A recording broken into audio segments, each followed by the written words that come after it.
Welcome to Spectrum News at 4. I am Rita Inung coming to you live from Uyo. Let's take a look at the headlines. The federal government to unveil national campaign for Made in Nigeria goods. Asuu tells federal government to improve funding for public universities to end strikes. Plus, King Charles to visit Vatican, meet Pope Leo XIV. Details of these stories and more in a moment.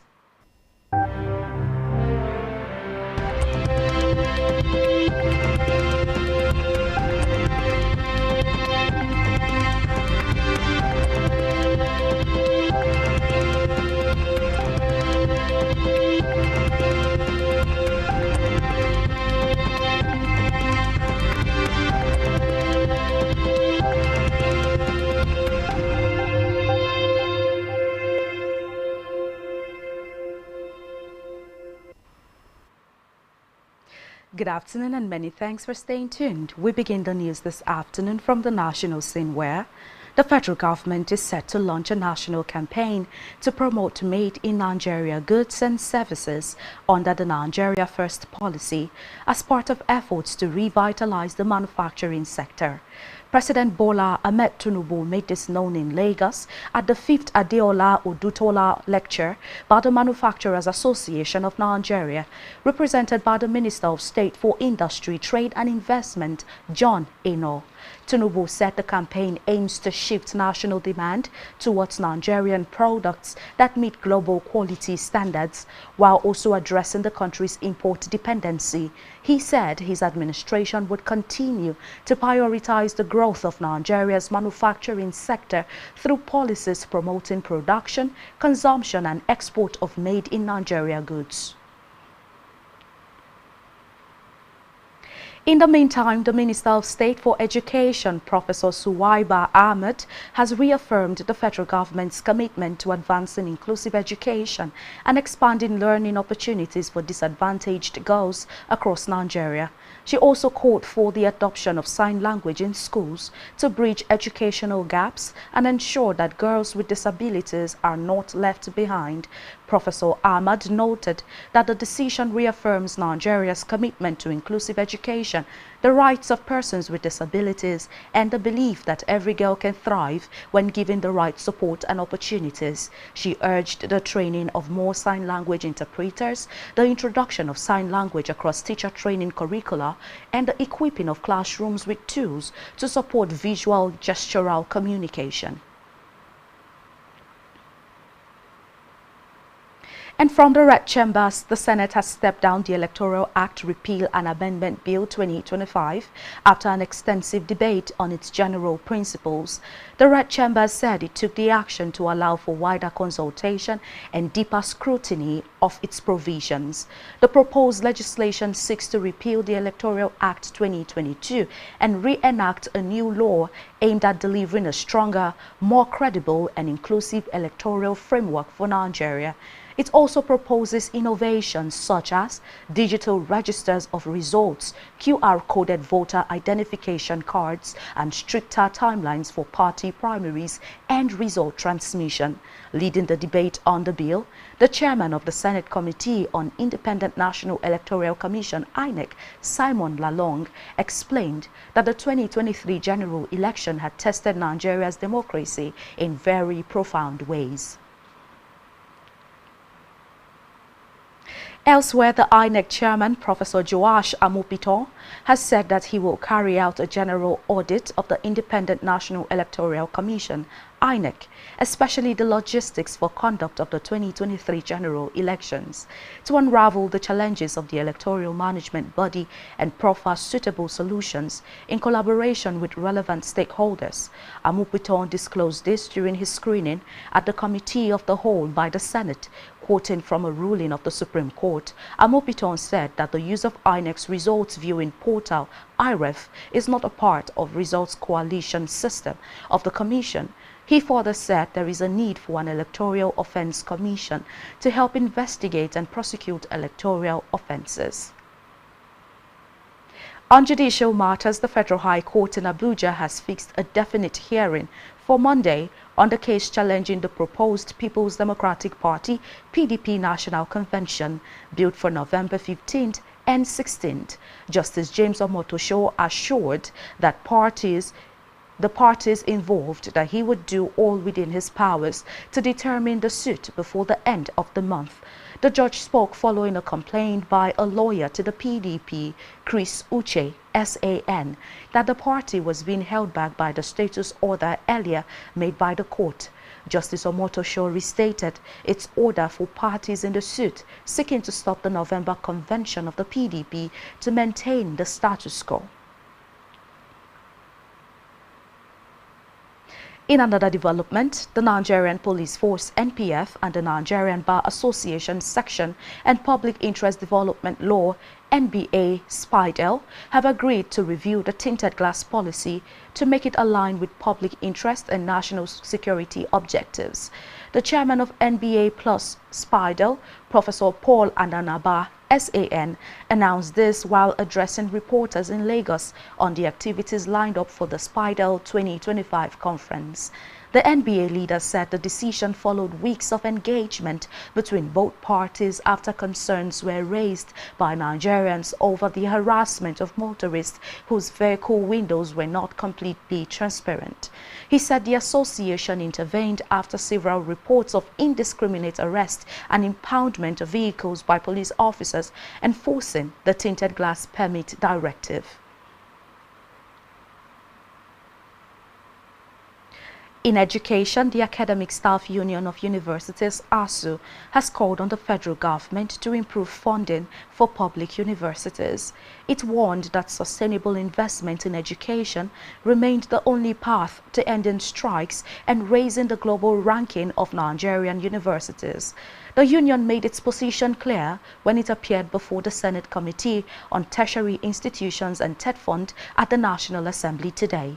The Asuu president, Chris Piwona, who spoke on behalf of the union, stated that the ongoing two-week warning strike resulted from long-standing issues that dated as far back as 2011. And now to Africa, where Army Colonel Michael Radin-Rina has been sworn in as Madagascar's president today, just days after a military power coup that sent ex-president Andry Rajoelina fleeing.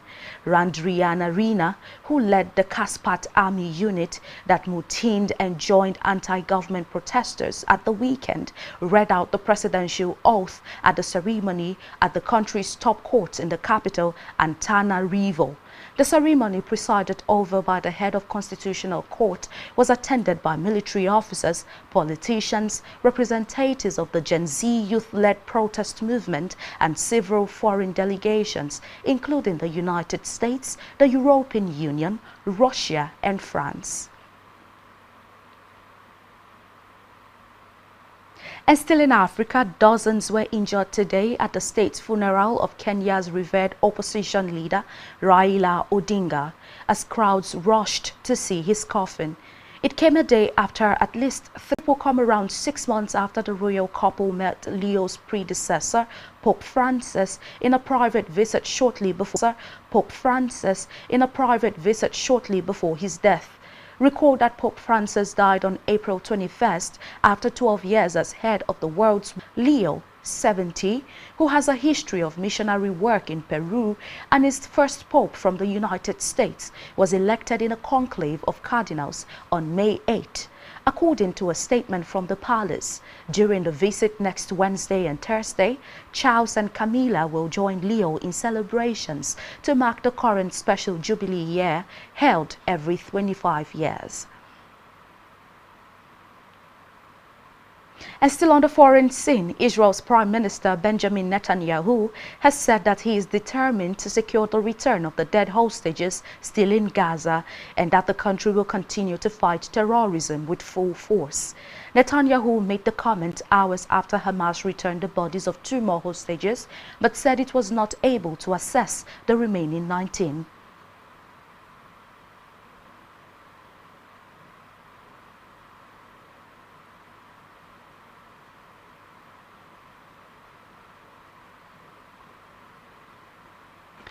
And still to come in the news. The Super Eagles rise up 4 places in latest FIFA ranking. Stay tuned for details of these stories and more in a moment.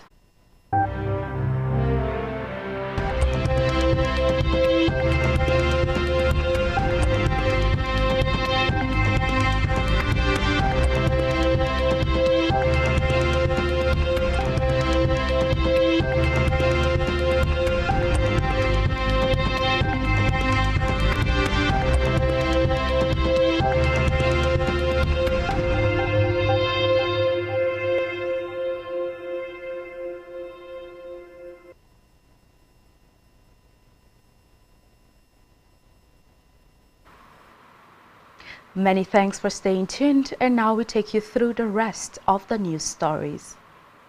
Continuing from the business news, the International Monetary Fund, IMF, has revealed that Nigeria is not among Africa's fastest growing economies, as countries such as Benin Republic, Cote d'Ivoire, Ethiopia, Rwanda and Uganda continue to lead the continent's growth and its trajectory in the world.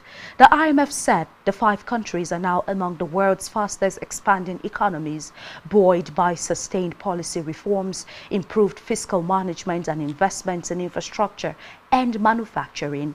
The director of the IMF's African Department, Abebe Selassie, disclosed this during the launch of Sub-Saharan Africa's latest regional economic outlook at a press briefing. And still in business, the governor of the Central Bank of Nigeria, CBN, Olayemi Cardoso, has said that Nigeria is developing a new framework to enable the use of national currencies in bilateral trade settlements. Speaking at a press briefing at the IMF World Bank annual meetings in Washington, D.C., Cardoso explained that while the country had previously experimented with local currency trade agreements, the initiative did not yield the desired results. He said the Central Bank was taking a more cautious and structured approach, this time to ensure that the local future trade and its arrangements deliver mutual benefits and reduce dependence on foreign exchange in cross-border transactions.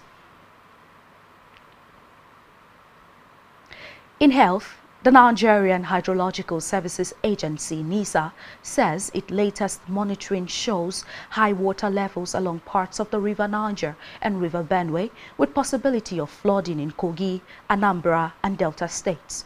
NISA also predicted potential flooding in Benue, Adamawa, Niger and Bayelsa states. The agency added that a recent assessment of water quality during flood evaluation and exercises revealed the contamination in some shallow wells caused by flood water intrusion. The Director General and Chief Executive Officer of NISA, Umar Mohammed, disclosed this at a press briefing in Abuja. He advised residents in flood-prone areas to remain vigilant and follow official advisories. And now to sports, where Alex Iwobi will make history as Nigerian with most appearance in the Premier League when Fulham welcomes his former club Arsenal to Craven Cottage on Saturday. Iwobi has amassed 298 appearances in the English top flight till date. The versatile midfielder currently shares the appearance record with Shola Ameobi. The 29-year-old will move on top of the appearance record should he feature against Arsenal. And still in sports, Nigeria's Super Eagles moved up 4 places in the latest men's ranking released by the Federation of International Football Association FIFA today. Eric Shell's side rose from 45th to 41st position. The Super Eagles also moved into the top 5 in Africa. The 3-time African champions are behind Morocco, Senegal, Egypt and Algeria on the continent.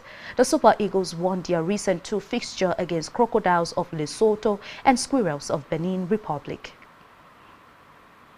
On our entertainment news, American rapper Young Miami has accused South African singer Tyler of stealing her song. The hip-hop star made the allegation after Tyler teased her upcoming single, Chanel, on social media on Thursday. Young Miami claimed that she played her unreleased song titled Chanel for Tyler and she stole the idea. Expressing her disappointment, the rapper said seeing the South African singer tease a song similar to her song made her emotionally downcast.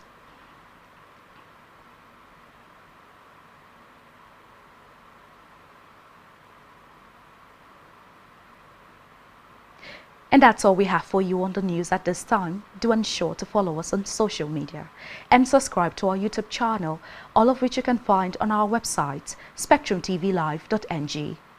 You have been watching Spectrum News at 4. I am Rita Inung. Enjoy the rest of your day.